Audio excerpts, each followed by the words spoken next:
Hi everyone! Today we are talking about unpopular opinions, and we will be doing the Unpopular Opinions 2.0 book tag that was created by Elle from Elliot Brooks, whose channel I will link down below.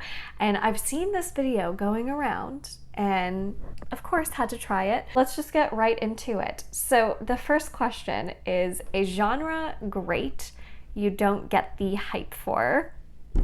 Oh my gosh, I have so many here. The genre I'm gonna go with is fantasy because that's my favorite genre. That's the genre I've read the most from. So the first one I have is Eye of the World by Robert Jordan, the first book in the Wheel of Time. I did not like this book. I don't get it. I definitely was missing something. It is so beloved and got its own adaptation, which I guess I know the community doesn't love it, so we won't talk about the adaptation. It's a story that is like just the most classic adventure fantasy, and I can see why people love it, especially if you grew up with it, if you have the nostalgia for it. But for me, it told in a way that just didn't quite work for me. I really never felt like super invested in any of the characters. I thought the story itself was quite slow moving. I've just heard from so many people at this point that there's so much of it that is so slow moving and so meandering, and I just know it wouldn't be for me. If I didn't even like the first book, I know it wouldn't be for me. So yeah, that's gonna be the first one. Second question is an adaptation you wish was never made. Oof. Can I say Aragon? I've never even seen Aragon. I have zero interest in seeing Aragon. I really like The Inheritance Cycle. I really like the books. But yeah, that movie looks really bad. So can I say that one? I also never ended up watching Rings of Power, but I heard a lot of things about Rings of Power and was even more inclined not to watch it after hearing those things. So maybe that's another adaptation. No, I mean, most of the time when we get fantasy adaptations, I am ecstatic about it, and a lot of the time they surprise me with how good they actually end up being. The most recent example I can think of is Shadow and Bone. There were just so many times watching that series where I was just like, I can't believe we're doing this. Like, I can't believe they actually managed to make this story come to life, and it actually is good. Like, it's good. It looked good. The casting was great. The writing was great. Like, I just shocked. So usually I'm actually extremely excited for adaptations. Oh, you know what? I just thought of this one. It's Chaos Walking, which is starring Tom Holland and Daisy Ridley, which you would think with those two at the head of your movie, it would be decent at least. Chaos Walking was based on the book The Knife of Never Letting Go by Patrick Ness, and I love the Chaos Walking trilogy. That series is one of my favorite YA fantasy / sci-fi series. One of my favorite series, like, just truly, it is fantastic. And the movie they released for it did not do it justice at all. It actually very much felt like it cheapened it. And I was so disappointed in it. So I think that one is probably one that I would say. It made me so excited when it was first announced, but it was going to be a hard one to do because of how it was written. Because so much of the story is based on characters hearing other characters' thoughts, and like, you don't only hear their thoughts, you kind of see a visual representation of their thoughts, and that was just going to be really hard to adapt something like that. So yeah, I'm gonna say that's definitely my answer. More than like Aragon, that's definitely my answer, is Chaos Walking. A book or series you have to fight back your inner snob because you kind of think people just don't get it. That's hilarious. No, I think everyone, like, there is never going to be a book that is going to work for everyone. So if someone doesn't like my favorite, I get it, it's fine. But I guess for the purposes of this video, I think I'm just gonna have to go with Age of Myth and just the entire Legends of the First Empire series, more so than any other book because, well, one, it's my favorite series of all time. So it kind of wins because of that. But also, like, a lot of my other favorites, like, some of them have things about them where I'm like, yeah, I can totally see why this wouldn't work for everyone, but it totally works for me. It's so subjective.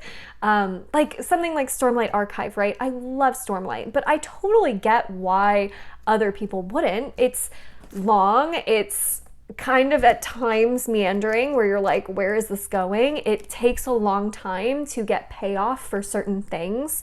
And I can see, you know, if the characters don't work for you, like there's some things, like I get it, but this one, I feel like probably has the most mass appeal of any of the other like favorite series that I have, because it's just that classic adventure fantasy that features, you know, elves, it features dwarves, and it features humans. So it's like these classic fantasy races, but it puts this very modern, fresh take on them. And it's, none of the books are overly long. It isn't super meandering. It gets to the point pretty quickly, but it does a really good job of still delivering so much world building, and it packs such an emotional punch through so many times in that series. And I think, like, for me, Age of Myth, I think is the weakest book in the series, and it just gets better. I know some people don't love Age of Swords. I really loved Age of Swords. So I think, like, if you enjoy Age of Myth or find anything about it enjoyable, like, I think it can only get better for you. And if you don't love Age of Myth, you might still end up enjoying the rest of the series because it just becomes so much bigger than what we get in this first installment. So maybe, like, I get it if you don't love Age of Myth, but if you read the whole series, you have to love it, right? You have to. It's amazing. If you don't, I don't believe you. Just kidding. A book or series you're tired of everyone hating on.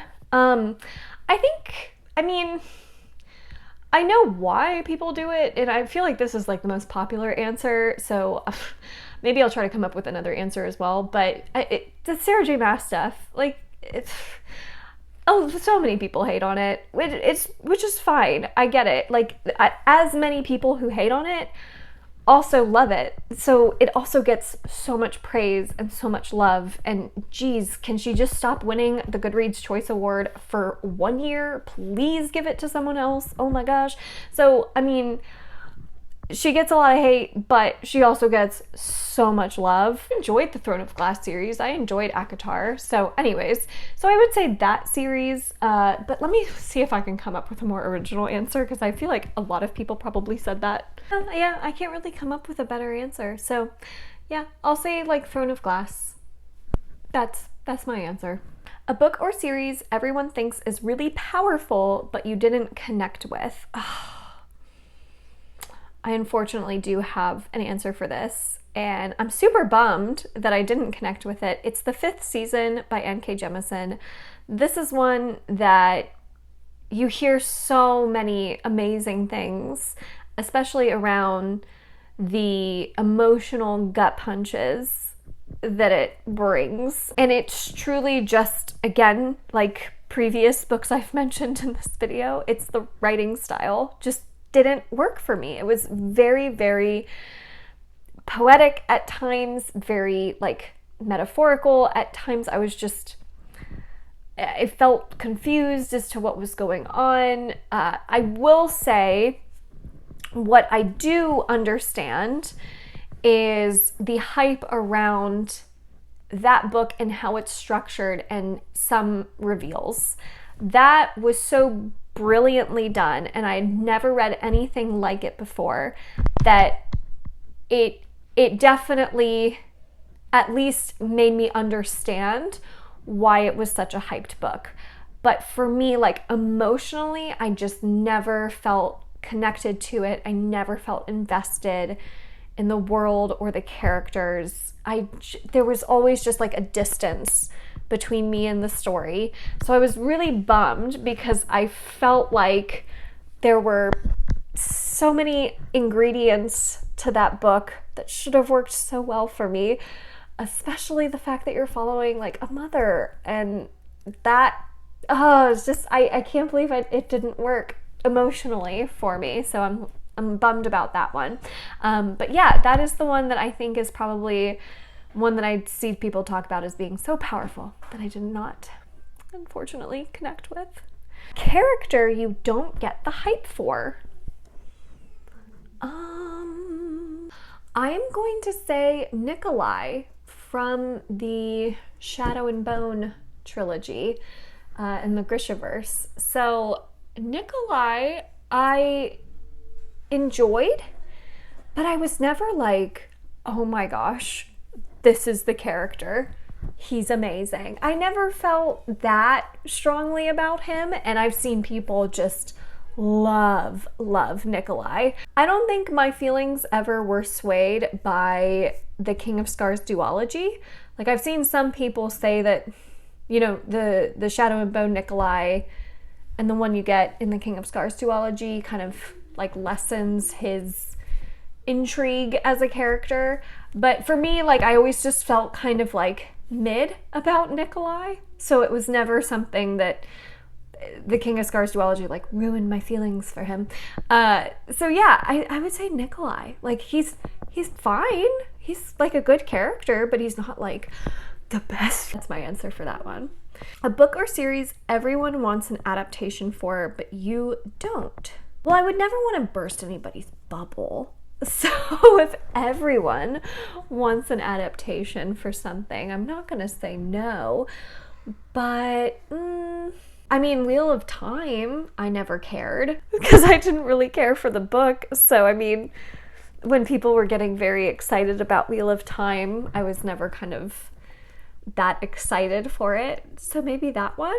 But even then, I still gave the show a shot because I'm just a fantasy fan. So I was hoping that the story would work better for me in that medium of like watching it on TV instead of reading the books for it, because I still thought the story itself sounded interesting, but then I kind of lost interest in the show as well, so I never finished the season.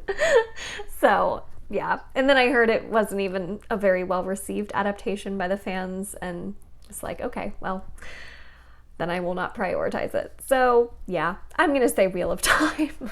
Last question, a book or series you think people have bias toward and don't really love or hate as much as they claim.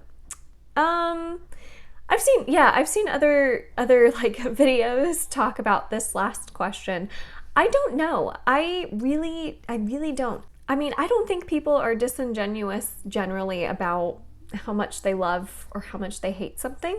I think maybe people would hate on something more if they're like content creators, because that's what the algorithm pushes and that's what like gets more views on videos, if you kind of like do a funny ranty style video.